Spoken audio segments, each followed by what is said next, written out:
নমস্কার।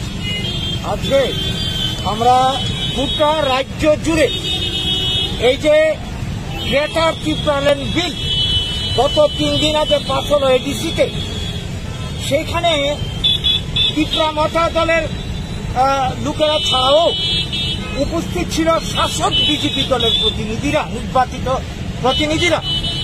কোনো প্রতিবাদ করেনি, মানে নীরব সমর্থন, যার জন্য বিনা বাধায় এই গ্রেটার ত্রিপুরাল্যান্ড বিল এডিসিতে পাস হয়ে গেল।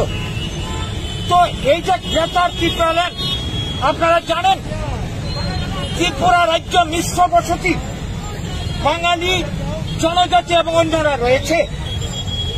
এইখানে এডিসি ষষ্ঠ তফসিল আইন প্রযোজ্য হতে পারে না, যার জন্য বাম আমলে সংবিধান সংশোধন করতে হয়েছে।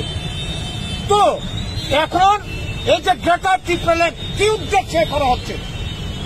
এডিসি এলাকা ত্রিপুরার 4 ভাগের 3 ভাগ জায়গা নিয়ে তৈরি, সেখানে বাঙালিদের কোনো ভূমির অধিকার নেই, ব্যবসা বাণিজ্যের অধিকার সীমিত, চাকরির অধিকার সীমিত। এখন ত্রিপুরা মতা নির্বাচিত হয়ে হুলিয়া জারি করেছে, এডিসি এলাকাতে ট্রাইবেলরা বাদে অন্য আর কেউ ব্যবসা বাণিজ্য চাকরি বাকরি করতে পারবে না।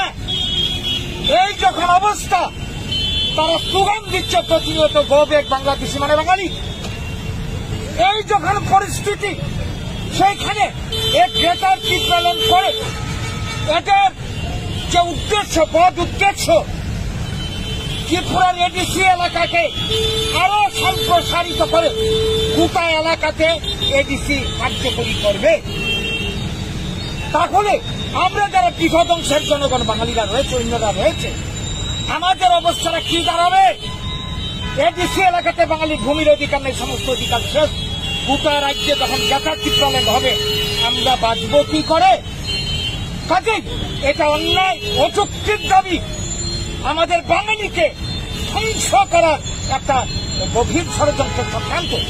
এই চক্রান্তে মদত জুগিয়ে চলেছে বর্তমান শাসক দল।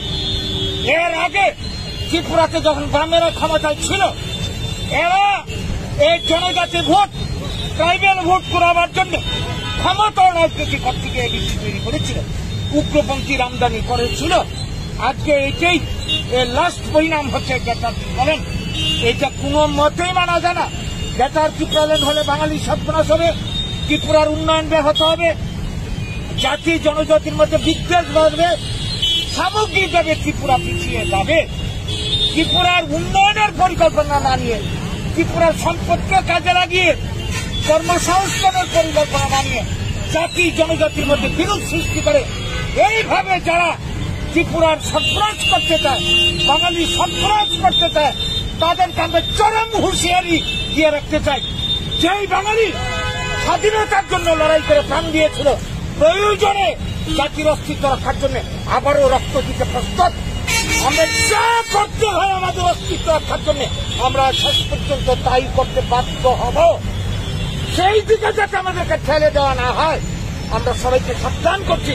এবং তাদেরকে যারা মদত জুগিয়ে চলেছে, বিজেপি থেকে শুরু করে সিপিএম, কংগ্রেস, রাজনৈতিক স্বার্থে তাদেরকেও সাবধান করে দিতে চাই। বাঙালি যাচ্ছে, বাঙালি মার খেতে খেতে এখন বুঝতে পারছে তার পায়ের তলে মাটি নেই। কাজেই বাঙালিকে আর খেপালে ভবিষ্যৎ ভালো হবে না কারো। আমরা সবাইকে নিয়ে বাঁচতে চাই, সমান অধিকার নিয়ে জাতি জনজাতি থাকবো। এইটা না করে যারা ক্ষমতা রাজনীতি করতে গিয়ে এই ধরনের ধ্বংসাত্মক কাজে হাত দিয়েছেন, তারা সাবধান হন।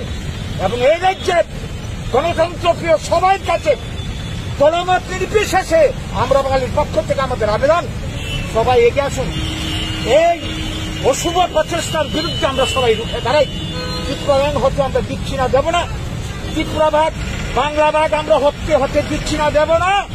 আমরা সবাই মিলে এটাকে প্রতিহত করে সমৃদ্ধ ত্রিপুরা গড়ে তুলব। আমরা বাঙালির নেতৃত্বে এই আবেদন আহ্বান আজকে রাখছি। আপনার